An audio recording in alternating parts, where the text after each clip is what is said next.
What's up YouTube, Xraypc here, and we're back with another video. This one was a requested video where people wanted me to teach them about what skills they should have on their Digimon. So,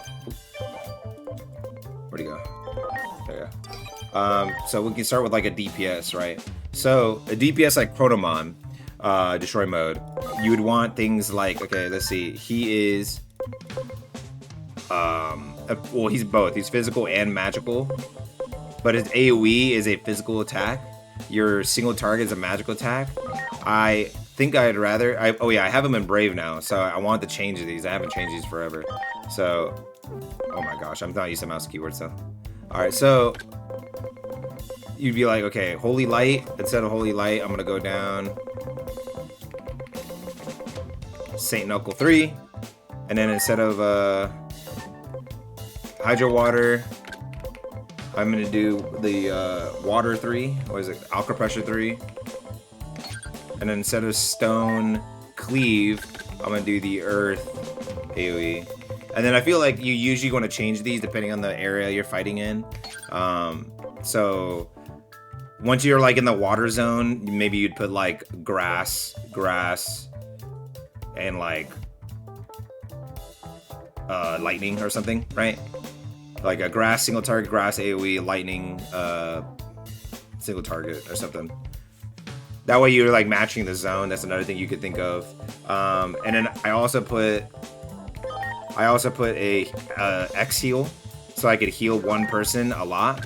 I could also do X aura, which would probably be better. So I have an AoE heal. It's not as big. It's like, instead of like say like 95% of someone's health, it's 85% of everyone's health or something, so that's a lot better. You could do on... see, this guy's more like pseudo supporty since he only has one attack move, but then it's mainly for farming. So he's mainly a farmer because he really only does more damage versus things that are a lower generation than him. So pretty much anyone who's ultimate and down, if you're a Mega or Mega Plus, he's gonna do next to no damage comparatively to any other DPS in the entire game. So what he's more of is a debuffer. He has this where it's still good against ultimate down, which are 80% of the game, 85% of the game. And then you also have this where it's 100% chance to, it's a debuff, single target, lowers their electric resist and lowers their defense by 30%. So it's usually the 30% by one target. This makes sense, but then also adds in the electric resistance. Then you pair him with the burst mode version of him, or you pair him with another broken electric DPS, and there you go. And then you just pair him, you just give him like a broken electric, the electric single target move, or then you give him like, I gave him another move. I could have gave him another AoE. I think he already has a fine AoE here. I'd rather just give him another single target move to help him in those fights. And then I gave him X aura and restore so that he can get rid of any abnormality of any kind, and then especially injury, which is really annoying to deal with. And then I gave him X aura so he can AoE heal. Let's see. Oh wait, where's my... here she is. So this is a like healer and debuffer. Lotus Mon's one of the best. And how you gear somebody who's like a healer and debuffer, right? She still has a decent attack move here. 20% chance to apply chaos is like kind of a low chance. But mainly you would go like here. She has defense reduction, 100% chance to apply the defense and magic resist reduction. Spirit is magic resist. And then she has a single target heal. Sorry. I learned that apparently all heals, even the ones you apply here, work off your spirit. I don't know why this one says spirit, but people learned that the other heals that you could get also scale off spirit, and not just the ones that are special skills to Digimon that specifically say it. So I'm not sure what to go on there. I haven't been able to test it myself, but since I'm already at I would either test it on like a completely flat new Digimon and then ramp its let's say spirit to 2,000, maybe 3,000 to make it noticeable, and then see the difference. It'll be really hard because then you have to get hit with around the same amount too sometimes. 100% chance to also boost your oh yeah, it's also a boost. And then you would just give her like, okay, she has X revive, so she has a heal, a revive, a debuff, and then she has her AoE move that also has a debuff on it. What I could do also, and I have spell boost. Usually, like, since she probably won't be doing any damage, then you just give her something like this. She has a int boost, and then you have her spell boost. Spell boost, it makes it so that next magic move they do will do double damage. Just like there's a physical 1 acceleration, which makes them do double physical damage. And then I have a null attack, just in case I run into like an unknown type or anything like that. And it's easier for her, who's not going to be doing as much damage, to have a magic move that kind of is just going to do a flat amount of damage to everything in the game. And then if it's unknown type, you'll do more damage. Or if they're weak, just anything weak to null. So then you have another one, King Edamon. This guy, you want to build like just pure defensive. Like just both of these want to be pure defensive anyways, but then she wants a little bit of magic. He has only a debuff move, but his debuff move is a 100% chance to reduce all enemies' attack and intellect, all their damage stats, down by 50%.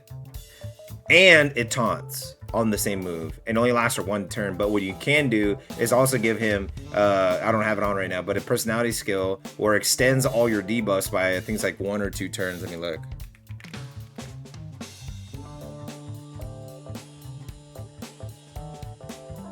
Hold on.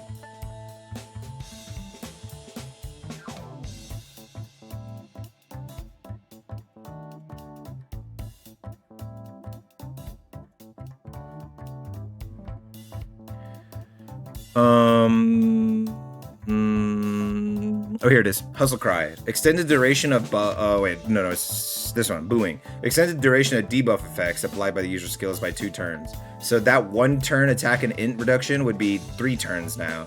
And the next time you apply it, it's gonna go like, I don't know if it stacks though. That might be the maximum amount, or the next time you use it would be the maximum amount. But you'd only need to use it 2 times then, instead of having to spam it every time and not being able to use another move. Now you could use Monkey Wrench, then you could put like Guard Charge on yourself to tank the next hit even more, and then pop Monkey Wrench again, and then so that you get the maximum effect, or almost maximum effect, out of your thing. Or you could do Monkey Wrench, Guard Charge, Speed Break, right? Or some, and then Monkey Wrench again, and then you would be refreshed back to the 3 turns.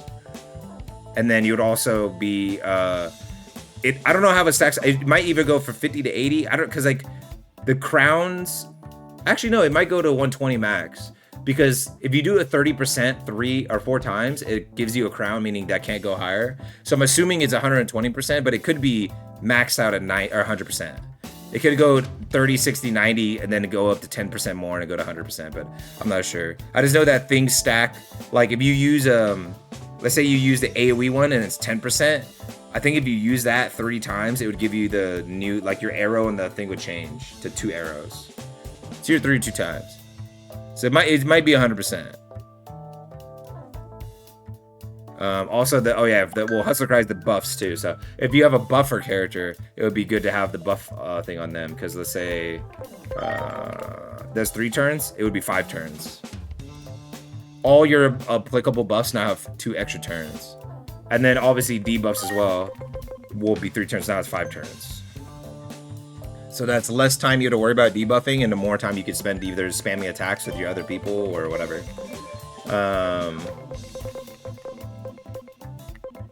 Let's see.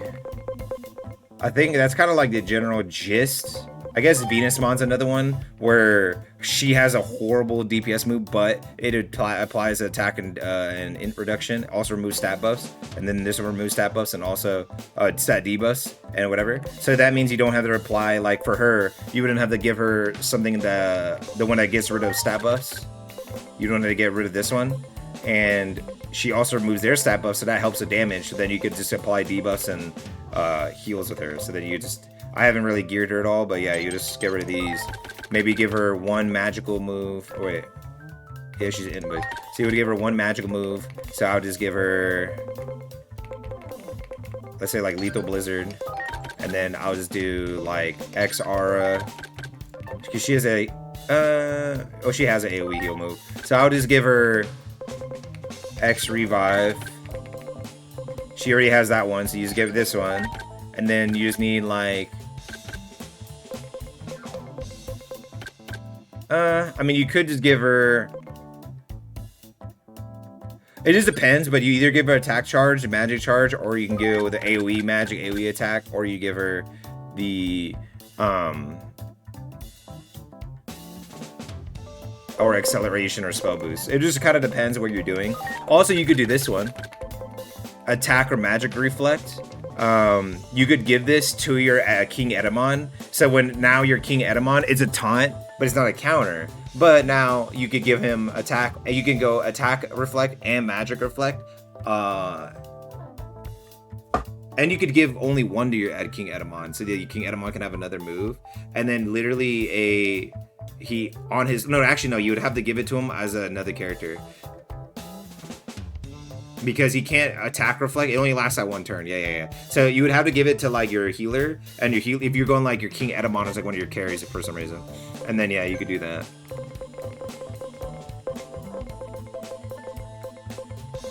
Yeah, that's about it. I think I don't want to make that video any longer. Hope you guys enjoyed that. I just tried to go through as many kind of variety of types as I could.